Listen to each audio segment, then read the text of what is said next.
These images are dead today for most people. But there are no other images that have emerged to take their place. And so we don't have any concepts in which we can talk about life beyond this life, if there is such a status. We cannot engage in a serious discussion of this question with no images. If one side is busily engaged in trying to do artificial respiration on the dead images of our religious past, images that have no reality any longer, and the other side believes that there is nothing beyond these lifeless images to which they can appeal, then why should any of us bother? And so the Christian world is more and more today divided between an irrational, hysterical fundamentalism, which comes in both a Catholic and a Protestant form, and which does not like to engage thought on any level that challenges their preconceived notions. And on the other side, there is a rising tide of secular humanism that sees no place in it for God. We are either fundamentalist or members of the Church Alumni Association. There seems to be almost nothing in between that is substantive. And I think both of these responses are sterile. And I think they're both dead and without the possibility of finding themselves being sources of new life. It's when I came to this analysis that my journey began to lead me into a new possibility. And the clue to that possibility is found in the subtitle of my book. The title is HarperCollins, the subtitle is mine. I never really liked the title. The subtitle places me where I want my readers to hear. The book was entitled Eternal Life, A New Vision, but that new vision comes from beyond religion. It comes from beyond the theistic understanding of God as the supernatural being who does miracles up in the sky. And it comes from beyond that concept that uses life after death simply to control human behavior in the here and now by promising rewards to the faithful and fearful punishment to the unfaithful. It is in that direction that I hope to go in the remaining days of this week, beyond religion, beyond theism, beyond heaven and hell. Yes, ma'am. You laid out pretty persuasively how the traditional scheme of heaven is reward, hell is punishment, really doesn't work as a system of justice. And I know from Spinoza and other thinkers that whole notion kind of eliminates the possibility of true morality and ethics because you're acting out of self-interest. Absolutely. I'm doing something because it's going to get me to heaven, so it's self-interested, and it wipes away that ability to make a moral decision. Yep. What I'm wondering, so first of all, do we even need life after death? And then the other question that I have is, it's not a question, in Genesis, what happened in the fall was that humanity became aware of death. That's one interpretation, that in eating the apple, we, distinct from all other animals, became aware of our mortality, which suddenly made our presence here on earth more precious. So is there something there that we can maybe rejuvenate and resuscitate and give eternal life to, or a new life to, old symbols? Well, those are 4 or 5 good questions. Let me say, first of all, that it isn't an apple. It didn't become an apple until Jerome translated it into Latin. It's the tree of the knowledge of good and evil, and only because Jerome translated into an apple that little bit of stuff in a man's throat that jumps up and down is called Adam's apple, because it didn't quite get all the way down.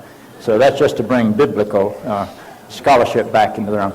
I don't know that I need life after death, and I think one of the things we've got to do is to face that. If I were to die tonight, or in the next 15 minutes, I don't think I have any grief coming. I would miss my beloved wife, but I've lived long, and I've lived well, and I have been loved by countless numbers of people who have given me more life than I ever thought imagined. I've had opportunities to do things that I could never have contemplated. Life is wonderful. Life is sweet. I love it. I am happier and more fulfilled and more growing in my 11 years of retirement than I was at any other part of my life. And I think that's rare, and I think that's unusual, but that's my testimony.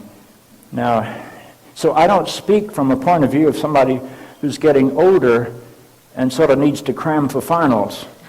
To me, life is virtuous and valuable in and of itself, and if there's nothing beyond this, I don't have any gripes. However, that's not true for everybody. And so I have to live in a world where I know that life is miserable for some people, and it's bare subsistence, and it's a struggle to survive every day of their lives, and I'm frankly a very fortunate person. I think your quotation from Spinoza is right on. He's one of my favorite philosophers. And I get to that in the book. You've got to get past self-interest. And if I do good because I need or want or desire a reward, or I want to avoid a punishment, you are right. I'm doing it for my own self-centered. I have not escaped what I think is the ultimate definition of sin, to be able to get outside of myself and live for somebody else. And it's against that background that on Thursday I'll try to talk about the Jesus story in another perspective, not from the way we talk about it as a God above invades the world in the person of Jesus. I think that makes Jesus be to God what Clark Kent is to Superman. And I don't think that's what the Christian story is about. But that takes me into an area where people are not sure that I haven't abandoned the Christian faith. I'm quite confident I have not, but that's another issue. But I think that's a place we've got to go. We've got to see wholeness of life as escaping every aspect of self-centeredness and be able to give yourself away. And the only place I know I can look for that in my experience is when I fall in love. And that's easy because I'm in love with Christine. I'm a sappy 79-year-old in love man. When you're in love, you love somebody else more than you love yourself. When you're in love, you want her happiness more than you want your happiness. When you're in love, you would gladly give your life away for her life's sake. And that is the only analysis I know of my humanity, where I believe I transcend my limits and begin to participate in something that is bigger than I am, and I might add, more eternal than I am. And I'll try to weave that into the story by Thursday or Friday. Having been brought up in the mainline Christian church, I gradually have found my way in the last 20 years to the Unitarian Universalist Church.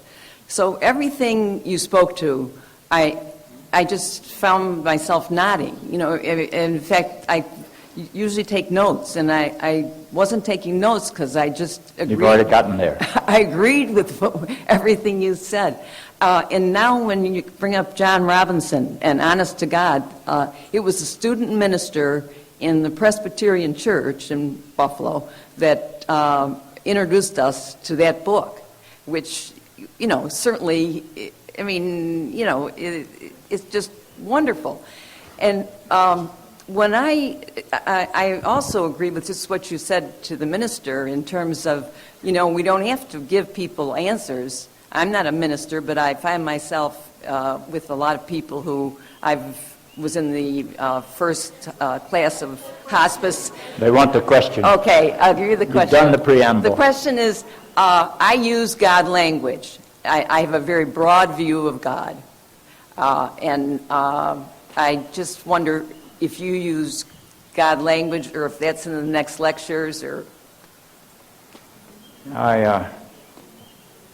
I believe very deeply in God.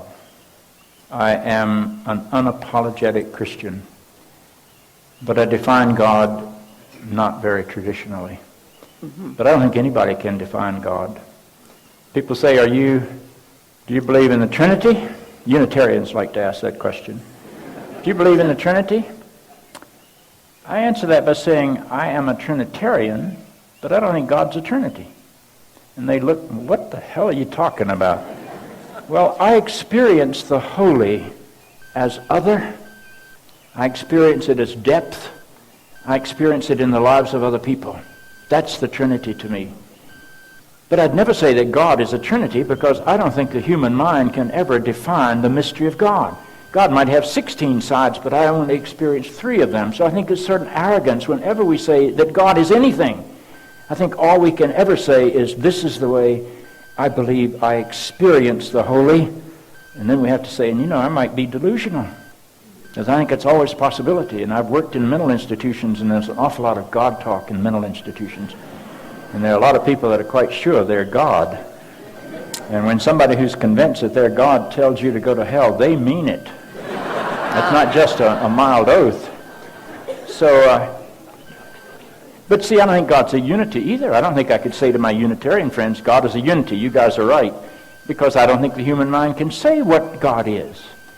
So I think the difference between Trinitarian and Unitarian is the difference in trying to translate the experience of the holy into the human. And I'm not sure I would ever say somebody's right and somebody's wrong. That's just the nature. I'm becoming, it's hard to say this, because it really does sound ostentatious. But if anything, I'm moving into a less defined, more mystical understanding of both God and Christ. And increasingly, it doesn't fit into the regular categories. But to me, it's far more profoundly accurate to the experience. And I hope I can make that clear, particularly on Wednesday and Thursday. I can't wait to read your book.